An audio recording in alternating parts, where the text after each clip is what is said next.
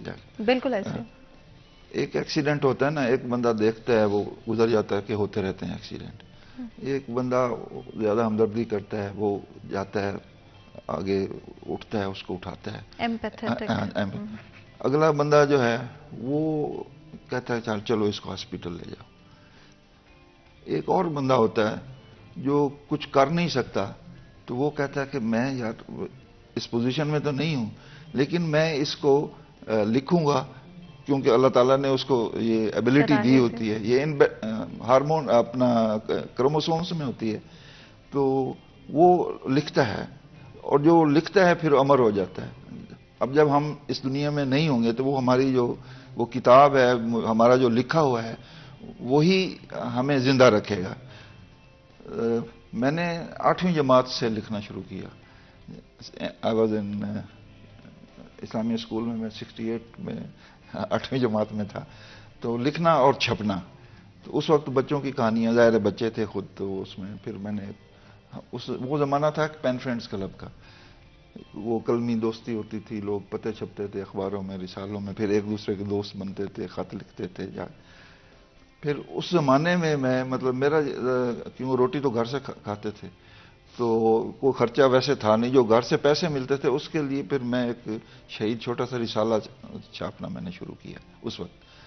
پھر میں جب گورنمنٹ کالج جھنگ میں گیا تو پھر میں کارواں کا ایڈیٹر تھا. پھر پنجاب میڈیکل کالج میں یہاں بھی میں ایڈیٹر تھا. پھر لوگوں نے مجھے الیکشن میں کھڑا کر دیا. ضیاء الحق کے زمانے میں میں صدر اسٹوڈنٹ یونین بنا. تو یہ فیصل آباد ہمارے سامنے ڈیولپ ہوا ہے. تو لیکن میری پہلی کتاب جو ہے وہ 1994 میں آئی. اس کا نام تھا انوکھا لاڈلا. آپ نے سنا ہوا ہے, انوکھا گیت ہے, انوکھا لاڈلا کھیلن کو مانگے چاند, کیسی انوکھی بات رہے. وہ حالانکہ میں نے جب میں FSC میں تھا اس وقت بھی میں نے ایک ناول لکھا تھا, لیکن میرے پاس پیسے نہیں تھے چھپوانے کے لیے. میں میڈیکل کالج میں تب بھی میں لکھتا تھا, اور پھر مجھے یاد ہے کہ فرنٹ پیج پہ نوئے وقت کے اور دوسرے جنگ تو اس وقت کراچی سے ہی آتا تھا, تو تب بھی میں لکھتا رہا. میں ضرور جاننا چاہتی ہوں کہ اس کتاب کا نام کیا ہے اور یہ کس بارے میں تھی, لیکن اس سے پہلے ہمارے ساتھ کراچی سے کالر موجود ہے, بات کرتے ہیں. السلام علیکم جی. السلام علیکم جی, کون بات کر رہے ہیں؟ جی میں عرفان شیخ بات کر رہا ہوں. جی بتائیں. جی بتائیں, کچھ پوچھیں گے, کچھ شیئر کریں گے؟ جی بالکل, آپ کا ٹاپک سن رہا تھا میں, اور بہت اچھا ٹاپک جو ہے آج کا ہے آپ کا پروگرام کا کتابوں کے حوالے سے. اور میں سمجھتا ہوں کہ ہمارے وہاں تو بالکل بھی جو ہے اب لٹریسی کا جو لیول ہے وہ بالکل ڈاؤن ہوتا جا رہا ہے جب سے ڈیجیٹل جو ہے آیا ہے معاملہ سارا. اور لٹریسی جبکہ اور ادرس کنٹری میں جو ہے اگر دیکھا جائے یورپ سائڈ یا UK اینڈ US سائڈ پہ اگر ہم دیکھیں تو لٹریسی کو انہوں نے آج بھی وہی اہمیت دی ہوئی ہے. لٹریسی کو انہوں نے الگ مطلب جگہ دی ہوئی ہے, یہ نہیں کہ بالکل کہ جو ہے نا ہٹا دیا. لیکن ہمارے وہاں جو ہے نا لٹریسی کا جو لیول ہے وہ میں دیکھ رہا ہوں کہ مطلب جو ہے ڈاؤن ہو رہا ہے, اور لوگوں کے اتنا پڑھنے کا جو ہے وہ نہیں ہے جس طریقے سے آج کل جیسا کہ دیکھ رہا ہوں میں. اور ہمارے پاس جو ایگزیبیشنس وغیرہ بھی جو ہوتی ہیں اتنی نہیں ہوتی کتاب کے حوالے سے, جو کہ ایک بڑا ایک لمحہ فکریہ ہے. اور میں یہ سمجھ رہا ہوں شاید کہ یہی شاید ایک صدی ہوگی جو کہ ہم جو ہے کسی چیز کو جو مطلب جو ہم پرنٹ پہ دیکھ رہے ہوتے ہیں اخبار وغیرہ کی صورت میں, شاید یہی ایک صدی ہے جو کہ آخری ہے, ورنہ اب تو ساری ڈیجیٹل ہی آ جائے گا آنے والے دور میں جتنا بھی. یہ ایک میرا میسج تھا ٹی وی کے لیے آپ کے پروگرام کے حوالے. بالکل, بہت بہت شکریہ آپ کا کال کرنے کے لیے اینڈ اپنے خیالات ہمارے ساتھ شیئر کرنے کے لیے. رمضان, بڑا امپورٹنٹ آئی سپوز ہوگا, اگر بریفلی آپ اس کے بارے میں بات کرنا چاہیں. ڈیجیٹلی چیزوں کا ہو جانا صرف نیگیٹو نہیں ہو سکتا, بیکاز جو لٹریچر ہمارے پاس اردو میں یا ڈفرینٹ اور لینگویجز میں, ہماری جو لینگویجز ہیں پنجابی میں, سندھی میں موجود ہے, اس کو بھی تو ڈیجیٹل پلیٹ فارمز پر لایا جا سکتا ہے. اگر بریفلی آپ اس پہ بالکل ایسا ہی ہے. بہت سارے ناولز جو ہیں اس وقت اس کو ڈیجیٹلی جو ہے وہ پروڈیوس کر لیا گیا ہے, اور میں سمجھتا ہوں کہ ایک کتاب جو کہ ڈاکٹر صاحب کی آج چھپ گئی ہے اگر اس کو ڈیجیٹل فارم میں جو ہے وہ سافٹ فارم میں کنورٹ کر لیا جائے تو وہ ہمیشہ کے لیے جو ہے وہ محفوظ ہو جائے گی. یہ ڈیجیٹل ہونا چاہیے. لیکن اصل میں ڈیجیٹل کا مسئلہ یہ ہے جب آپ ڈاکٹر صاحب کی کتاب پڑھ رہے ہیں تو آپ اس کتاب سے باہر نہیں نکلیں گے جب آپ اسے ہارڈ فارم میں پڑھ رہے ہیں. لیکن ڈیجیٹل فارم کا ایک مسئلہ ہے کہ جب آپ اسے نوٹیفیکیشن آئے گا تو ہو سکتا ہے ساتھ کچھ نہ کچھ آتا جائے گا تو وہ آپ اس کو کلک کریں گے, کتاب پیچھے رہ جائے گی اور پھر آپ کہیں کے کہیں نکل جائیں گے. تو یہ ایک ڈیجیٹل چیز کا جو ہے وہ نقصان بھی ہے, فائدہ تو الٹیمیٹلی ہے اس کا. بالکل. آپ بات کر رہے تھے. جی میں سوری اسی بات کو کنٹینیو کرتے ہیں. تو نئی دہلی میں کانفرنس تھی تو انہوں نے کسی طور مجھے کہا کہ آپ اپنا میسج ریکارڈ کرائیں تو جا کے.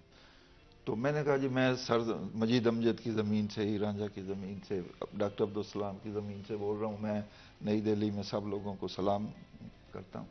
تو یہ بھی ڈیجیٹل کا ایک آپ کہہ لیں کہ یہ ریولوشن ہے کہ آپ کا. تو ہر چیز کے منفی اور مثبت جو ہیں وہ پہلو ہوتے ہیں. تو اس میں جا کے باقی جو پیپر کا جیسے وہ فرما رہے تھے ابھی, مثلا میں لندن پیپر پڑھنے گیا تھا تو وہ انڈر گراؤنڈ ریلوے پہ جب سفر کیا تو دیکھا جی وہاں روٹین ہے کہ جی وہ آپ کے دفتر جاتے جاتے وہ وہاں سے اخبار خریدیں گے تاکہ دفتر جاتے جاتے وہ اس کو پڑھ لیں.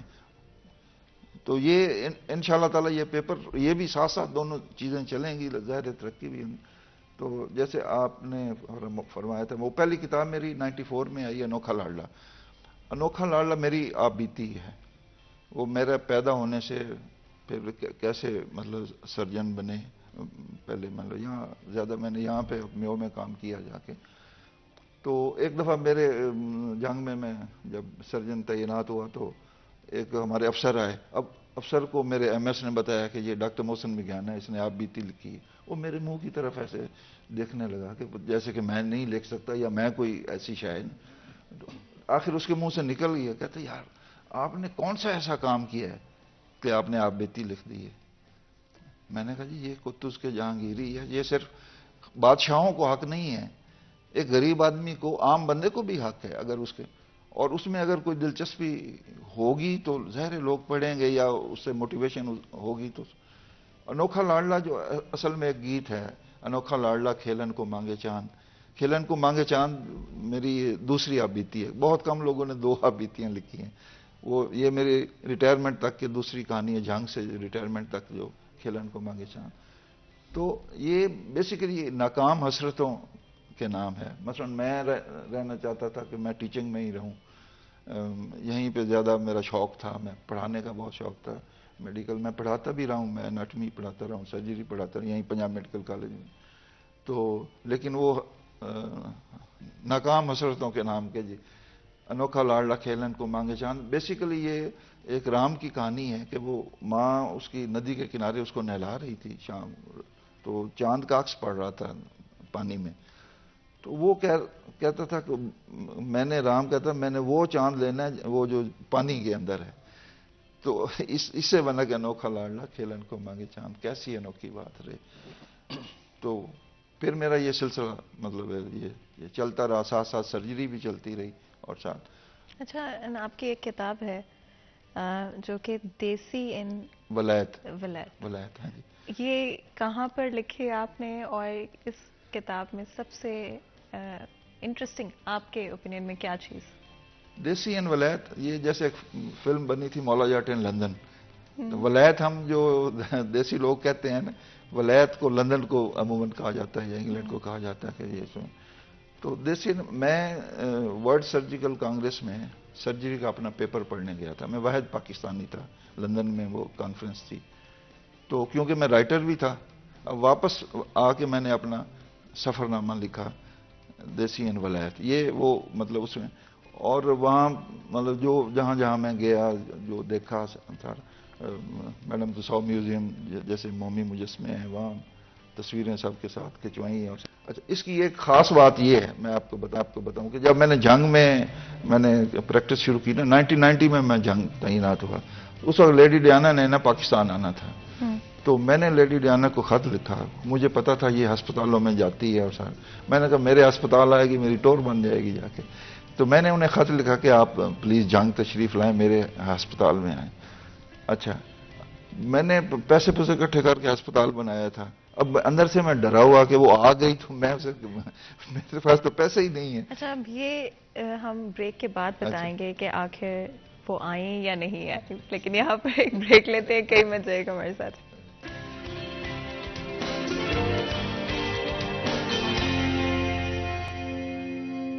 Welcome back. چلیے چینل میں ایک دفعہ پھر آپ کو خوش آمدید کہتے ہیں. بریک میں جانے سے پہلے آپ جانتے ہیں کہ ہم بات کر رہے تھے کس طرح آپ نے خط لکھا اینڈ کیا ہوا. اس کو میں نے خط لکھا کہ میرا ہاسپٹل ہے, آپ آئیں. تو وہ اب پیسے پوسے تو تھے نہیں میرے پاس, نیا ہاسپٹل بنایا تھا مانگ تانگ کے, تو اندر سے میں ڈرا ہوا کہ آ گئی تو کیا ہوگا. تو لیکن پھر میرے ذہن میں جس بات سے تسلی ہوئی کہ چلو وہ ڈپٹی کمشنر ہیں یا کمشنر جو ساتھ آئیں گے وہ کم از کم روٹی کا انتظام تو کر لیں گے, میں یہاں سے کچھ لے کے اس کو ویسے کوئی ثقافتی گفٹ جو ہیں وہ دے دوں گا. بہرحال جیسے آپ محبوب کو خط لکھتے ہیں, ایک چانس ہوتا ہے کہ وہ آپ کو جواب دے, ایک ہوتا ہے کہ نہیں جواب دے, جس کے زیادہ چانس ہوتے ہیں نہ جواب دینے کے. تو لیکن ان کی ایک بیوٹی ہوئی ہوتی ہے ان کا انگریزوں کی کہ وہ جواب ضرور دیتے ہیں. تو انہوں نے کہا جی ہم مصروف ہیں, تو پہلے سے پروگرام طے ہے. تو میں نے کہا ٹھیک ہے جی. اب جب میں لندن میں پیپر پڑھنے گیا نا, تو پھر میں نے دوبارہ خط لکھا انہیں. میں نے کہا جی پہلے آپ پاکستان تشریف لائے تھے تو میں نے بلایا تھا, اب میں آ رہا ہوں تو اب کیا حکم ہے.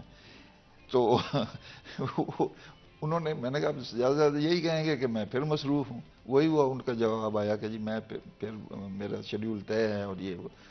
تو میں پھر ناکام عاشق کی طرح نا وہاں پہ بکنگھم پیلس کے باہر جو ہے نا گھوم گھام کے آ گیا, وہاں تصویریں بنوا کے, یا کوئین الزبتھ گیلری ہے وہاں سے کچھ چیزیں خرید کے وہ مطلب لے آیا میں جا کے.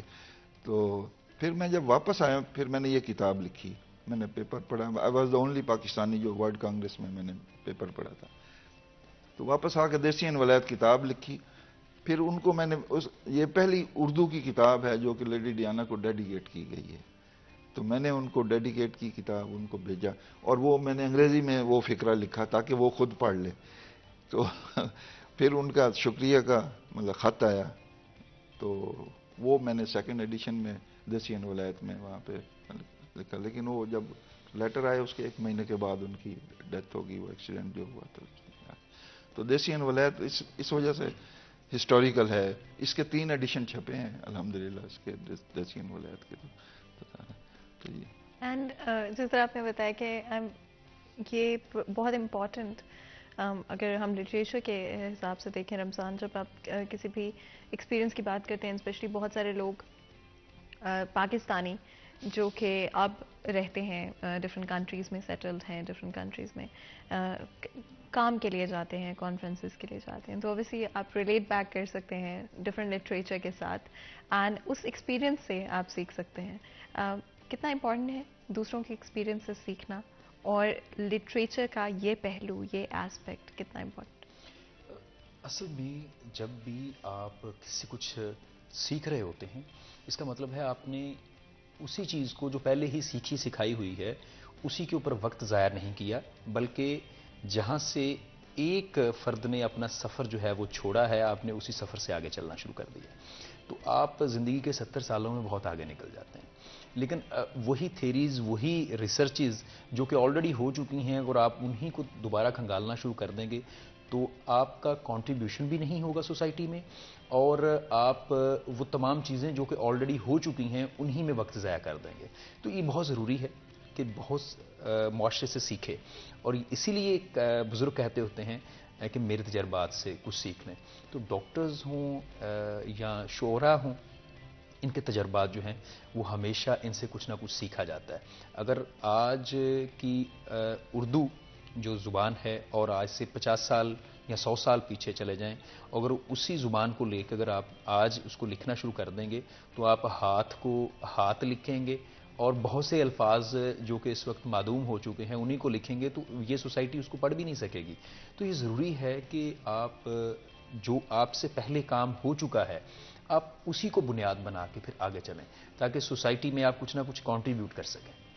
آپ کی کتاب ہے بھاگ ڈاکٹر بھاگ, اس کتاب کے بارے میں بتائیے گا، کس طرح سے آپ نے ریلیٹ کیا، کیا خیالات تھے جن کے اوپر بیس کر کے آپ نے سوچا مجھے یہ بک بھی لکھنی چاہیے؟ بیسیکلی میں مطلب انوکھا لاڈلا میں میرا بیسک جو ہے نا وہ طنز و مزاح ہے، فیلڈ جو ہے نا طنز و مزاح ہے جا کے.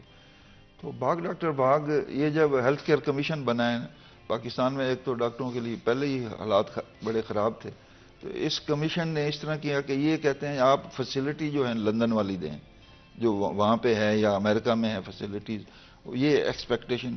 تو یہ حالات یعنی کہ اتنے ٹائٹ کر دیے انہوں نے. تو میں ایکچولی کالم نگار بھی کالم لکھتا رہا ہوں، جان پاکستان میں لکھتا ہوں، دن میں لکھتا رہا ہوں میں، تو وہ جناب میں لکھتا رہا ہوں کالم. تو یہ ایکچولی کالموں کا مجموعہ تھا، لیکن میرے یہ سارے کالم جو ادبی حوالے سے ہوتے تھے، عام پولیٹیکل نہیں ہوتے تھے. مطلب میں تھوڑا سا اوائڈ کرتا ہوں، آؤٹ لو کہ میں رہا ہوں اسٹوڈنٹ پالیٹکس میں. تو باغ ڈاکٹر باغ کا یہ ہے کہ ڈاکٹروں پہ اتنا آپ نہ تنگ. ابھی آپ نے دیکھا ہوگا شاید کہ یہاں چنیوٹ میں جھنگ میں کہ 30 سیٹیں تھیں لیڈ ڈاکٹرز کی اور 300 ساڑھے 300 کے لیڈ ڈاکٹرز تھیں وہ کھڑی ہوئی کوریڈور میں ان کو. تو اس طرح سے جو ہے نا حالات جو پھر مطلب ان کو ملتے، اسی وجہ سے ہمارے کئی دوست جو سی ایس ایس کر گئے اور ہمارے ظاہر پریفرنس. اب میں 20 میں ریٹائر ہوں، میرے ایک دوست سی ایس ایس کر گیا تو وہ 22 میں ریٹائر ہوا. مطلب ہر جگہ پہ مطلب ہے. لیکن ہم ڈھیٹ لوگ ہیں جو پاکستان میں ڈاکٹر ہیں نا، سچی بات ہے ہم ڈھیٹ لوگ ہیں کہ ہم حالات سے نہ بردآزما ہوتے ہیں اور حالات سے پریشان ہوتے ہیں، نہ ڈرتے ہیں. رمضان، ریلیٹیبلٹی کی کیونکہ ہم بات کر رہے تھے تو ایک چیز جو میرے مائنڈ میں آئی، اسپیشلی اگر ہم سب کانٹیننٹ کی بات کرتے ہیں، لٹریچر بہت امپورٹنٹ ہے ریلیٹیبلٹی کو لے کے. جب آپ دیکھتے ہیں کہ یہ شخص جو کہ میرے ہی شہر سے، میرے ہی علاقے سے بلانگ کرتا ہے، میری پروونس سے بلانگ کرتا ہے، میری ہی جیسے کپڑے پہنتا ہے، زبان بولتا ہے، اور اگر اس شخص کی یہ کہانی ہے تو شاید میری بھی یہ کہانی ہو سکتی ہے، میں بھی شاید کچھ چیزیں اچیو کر سکتا ہوں زندگی میں. کتنا امپورٹنٹ ہے یہ ریلیٹیبلٹی اینڈ لٹریچر کو عام کرنا آج کے بعد. جب آپ کے سامنے یہ مثال موجود ہو کہ بھئی فلان نے تو یہ کر لیا ہے، تو اس کا مطلب آپ کے میں بھی کیپیبلٹی ہے. جب جس گھر کا بڑا بچہ ڈاکٹر بن جاتا ہے نا، تو بہت زیادہ چانسز ہوتے ہیں کہ اس گھر میں باقی بچے بھی جو ہیں وہ ڈاکٹر نہیں تو انجینئرز بن جائیں گے اور کچھ نہ کچھ پا لیں گے، جو وہ حاصل کرنا چاہ رہے ہیں وہ حاصل کر لیں گے. لیکن اگر بڑا بچہ جو ہے، بڑی بیٹی یا بڑا بیٹا جو ہے وہ کچھ نہیں کر پاتا اور وہ 8ویں کلاس سے دوڑ جاتا ہے، تو پھر آپ اس گھر سے کیا توقع کریں گے؟ وہ چھوٹے جو ہیں. تو ریلیٹیبلٹی تو ہمیشہ جو ہے وہ رہتی ہے. اور ریلیٹ کرنا ہے تو میں یہ سمجھتا ہوں کہ جھنگ سے اس کو تھوڑا ریلیٹ اس لیے کیا جا سکتا ہے کہ ڈاکٹر صاحب جو ہیں، اچھا ایک اور بات ہے، ڈاکٹر محسن مگھیانہ ان کا پورا نام ہے ڈاکٹر، بلکہ میں چاہوں گا ڈاکٹر صاحب خود اس کے اوپر جو ہیں وہ تھوڑی سی بریفنگ دیں. ان کا پورا نام کیا ہے؟ بہت سارے لوگ ان کے پورے نام سے ناواقف ہیں. میرا جو سرکاری نام ہے نا شناختی کارڈ پہ وہ ہے نیاز علی احمد خان محسن. تو جب میں نے محسن میرا تخلص ہے تو ظاہر ڈاکٹر بن گیا، ساتھ ڈاکٹر لگ گیا. ماہر میں اس لیے ہوں کہ میں مگھیانہ سیال ماہر اپنے آپ کو لکھتے ہیں، تو حج کر لی، وہ حاجی بھی ہو گیا. تو وہ نام جو ہے وہ ہو گیا ڈاکٹر حاجی ماہر نیاز علی احمد خان محسن مگھیانہ سیال جھنگ مگھیانوی. تو اس پہ یونس بٹ نے ایک دفعہ لکھا تھا کہ اردو ادب میں اس سے بڑا نام اور کس کا ہوگا. انہوں نے مذاق سے لکھا تھا. اچھا ایک اور دلچسپ بات یہ ہے کہ ریلیٹ، کچھ چیزیں جو ہیں وہ ریلیٹ کر رہی ہوتی ہیں، لیکن ایک بڑا سخت لفظ ہے چیر پھاڑ کرنا. جو ہوتے ہیں وہ انسانی جسم کی چیر پھاڑ کر رہے ہوتے ہیں، گو کہ بڑا سخت لفظ ہے. لیکن دوسری طرف اسی شخصیت کے اندر ایک شاعر ہونا جو کہ بڑے ہی نرم مزاج، بڑی ہی نپی تلی گفتگو. تو میں سمجھتا ہوں آپ ذرا ڈاکٹر صاحب سے یہ بھی پوچھیں کہ یہ ڈائیورسٹی آف پرسنالٹی، اینڈ یہ بہت امپورٹنٹ ہے سمجھنا کہ یوزلی آپ ایک چیز میں ایکسپرٹ ہوتے ہیں بٹ ڈیفینیٹلی آپ کی ان بلڈ اسکلس پر آپ اور زیادہ بلڈ کر سکتے ہیں. اس کے بارے میں بات کریں گے، لیکن اس سے پہلے ایک بریک لیتے ہیں. کہیں مل جائے گا، ہمارے ساتھ رہے گا.